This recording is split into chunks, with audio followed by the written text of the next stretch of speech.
Hello, Brad. Mark Murphy from the Boston Herald.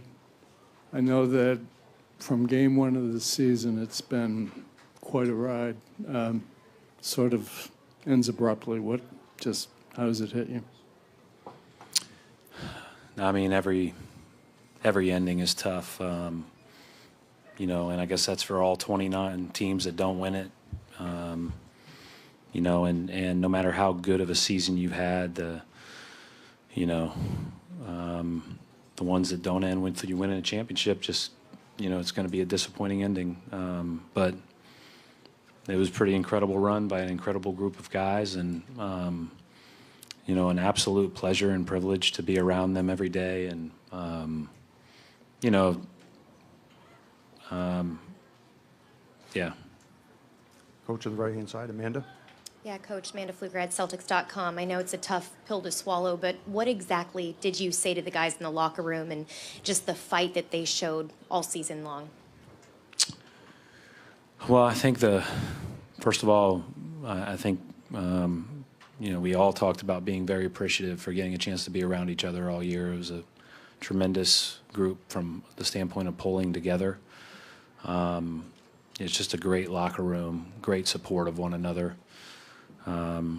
And then, you know, I talked about the pain as part of the path, you know, and we've been really fortunate to continuously get better the last couple of years and put ourselves in better positions. But when it ends, it's painful.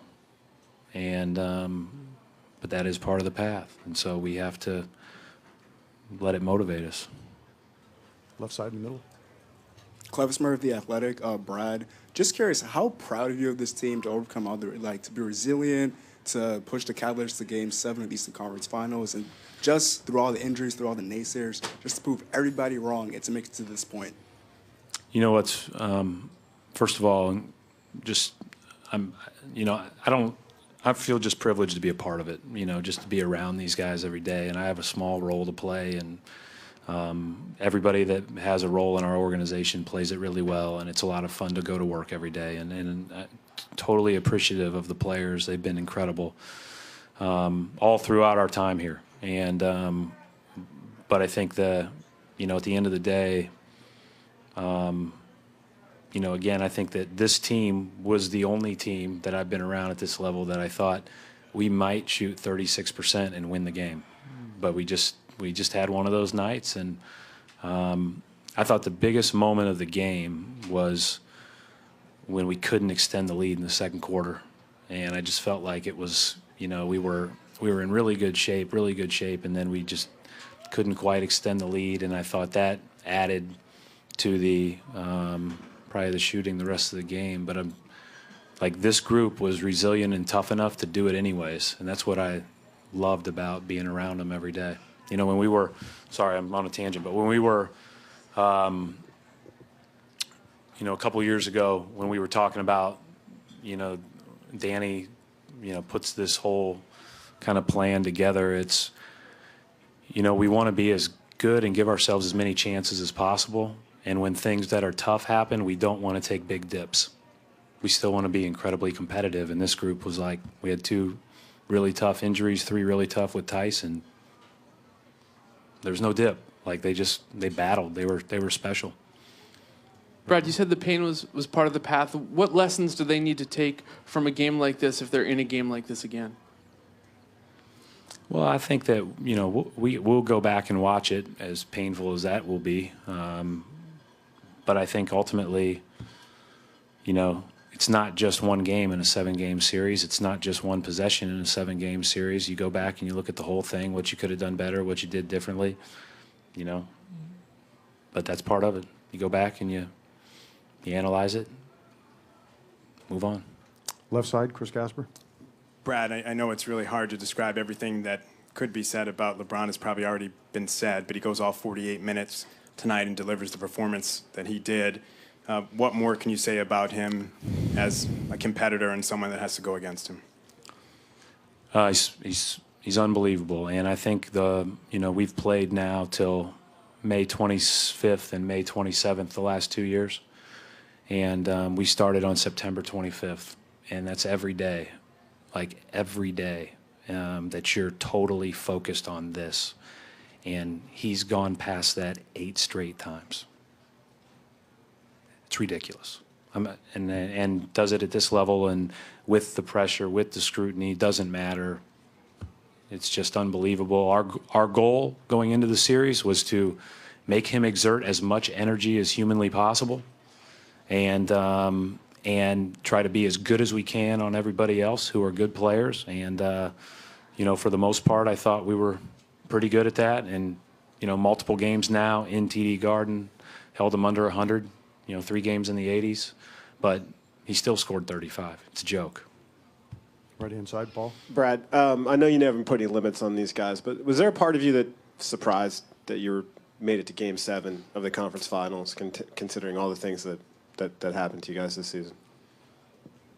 I don't think you ever feel that way because you, again, don't want to put a ceiling on yourself or your group. And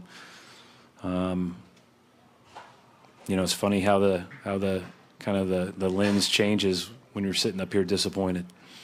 But it's that's how much belief these guys instilled in all of us. Left side, Steve. If not now, maybe someday, will it soothe the sting of this at all that plenty of solid basketball people, players, coaches have sat where you sat because of that guy and his teams? The whole league points to try to stop him, and he just sort of prevails. Well, and obviously, yeah, and I mean, we've played them 3 times now in the past couple of years, and this was the best we played them by far, and probably best we played him. I give a lot of credit to our players that guarded him, but he's just, he's really, really special, and they got enough from everybody else, and that, Jeff Green was huge the last few games. Just played tremendous. Those threes were huge. Transition baskets were big, and I thought that they gave them, they have with Love out, they had a lot of switchable parts out there. And when we got more tense and tight shooting the ball after we missed some of the open ones, I thought that you could feel them a little bit more. Mark. Coach, Mark D'Amico, Celtics.com. Jason Tatum, pretty unbelievable season for what was a 19-year-old rookie, finishes at 20. The world got to see him during this series, but you got to see him all season long. What is the top note that you take away from just seeing him day to day, like you said, since September 25th? You can get a lot better. That's the fun part. And, I think there's so many little things that he'll continue to improve upon, but he's not afraid. He's tough-minded, and obviously has a special talent for putting the ball in the basket. Mark, front row. Hey, Brad. You talked about not being able to extend the lead in the second quarter. When LeBron is on the other side and you allow him to hang around, how difficult is that? Yeah, I think that's just a little bit your margin when you're playing against this level of competition in the Eastern Conference Finals, or against champions, against guys that have been there, done that, and against him, because it's not going to be a super high possession game against those guys. So, a 15 or 18 point lead feels pretty significant. But, we just couldn't quite knock them down, and to no fault of anybody, just happens. You have nights like that, and it'll motivate our guys moving forward. And, and I believed all the way till the last couple that they were all going in, because they just have a special